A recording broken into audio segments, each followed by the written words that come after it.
आप सभी को जय मसीह की द बाइबल पोर्शन में आपका स्वागत है। हमारा आज का वचन है रूथ की पुस्तक पहला अध्याय। जिन दिनों में न्यायी लोग न्याय करते थे उन दिनों में देश में अकाल पड़ा। तब यहूदा के बैतलहम का एक पुरुष अपनी स्त्री और दोनों पुत्रों को संग लेकर मोआब के देश में परदेशी होकर रहने के लिए चला। उस पुरुष का नाम एलीमेलेक और उसकी पत्नी का नाम नाओमी और उसके दो बेटों का नाम महलोन और किल्योन थे। ये एप्राती थे, अर्थात यहूदा के बैतलहम के रहने वाले थे। वे मोआब के देश में आकर वहां रहे। और नाओमी का पति एलीमेलेक मर गया और नाओमी और उसके दोनों पुत्र रह गए। और उन्होंने एक एक मोआबिन स्त्री से विवाह कर लिया। एक का नाम ओरपा और दूसरी का नाम रूत था। फिर वे वहां कोई 10 वर्ष रहे। जब महलोन और किल्योन दोनों मर गए तब नाओमी अपने दोनों पुत्रों और पति से रहित हो गई। तब वह मोआब के देश में यह सुनकर कि यहोवा ने अपनी प्रजा के लोगों की सुधि लेके उन्हें भोजन वस्तु दी है, उस देश से अपनी दोनों बहुओं समेत लौट जाने को चली। अतः वह अपनी दोनों बहुओं समेत उस स्थान से जहां रहती थी निकली और उन्होंने यहूदा देश को लौट जाने का मार्ग लिया।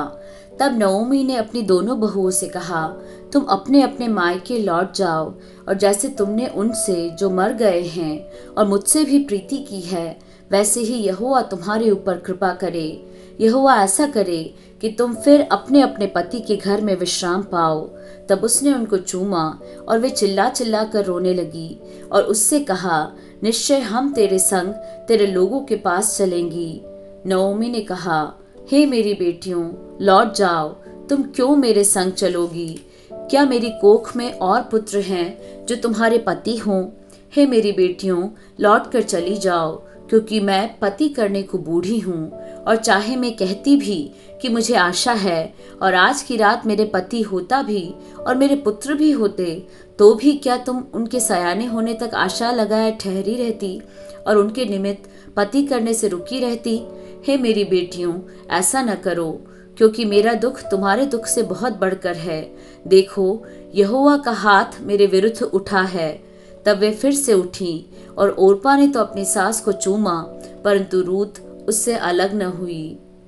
तब उसने कहा, देख, तेरी जेठानी तो अपने लोगों और अपने देवता के पास लौट गई है, इसलिए तू अपनी जेठानी के पीछे लौट जा।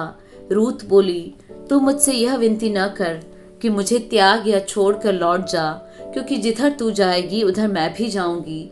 जहां तू टिके वहां मैं भी टिकूंगी। तेरे लोग मेरे लोग होंगे और तेरा परमेश्वर मेरा परमेश्वर होगा। जहां तू मरेगी वहां मैं भी मरूंगी और वहीं मुझे मिट्टी दी जाएगी। यदि मृत्यु छोड़ और किसी कारण से मैं तुझसे अलग हूँ तो यहोवा मुझसे वैसा ही वरन उससे भी अधिक करे। जब उसने यह देखा कि वह मेरे संग चलने को स्थिर है तब उसने उससे और कुछ न कहा।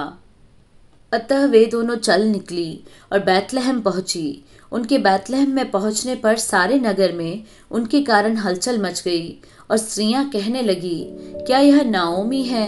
उसने उनसे कहा, मुझे नाओमी न कहो, मुझे मारा कहो, क्योंकि सर्वशक्तिमान ने मुझको बड़ा दुख दिया है। मैं भरी पूरी चली गई थी, परंतु यहोवा ने मुझे छूछी करके लौटाया है। इसलिए जबकि यहोवा ही ने मेरे विरुद्ध साक्षी दी और सर्वशक्तिमान ने मुझे दुख दिया है, फिर तुम मुझे क्यों नाओमी कहती हो? इस प्रकार नाओमी अपनी मोआबिन बहू रूत के साथ लौटी, जो मोआब देश से आई थी। वे जौ कटने के समय के आरंभ में बैतलहम पहुंची।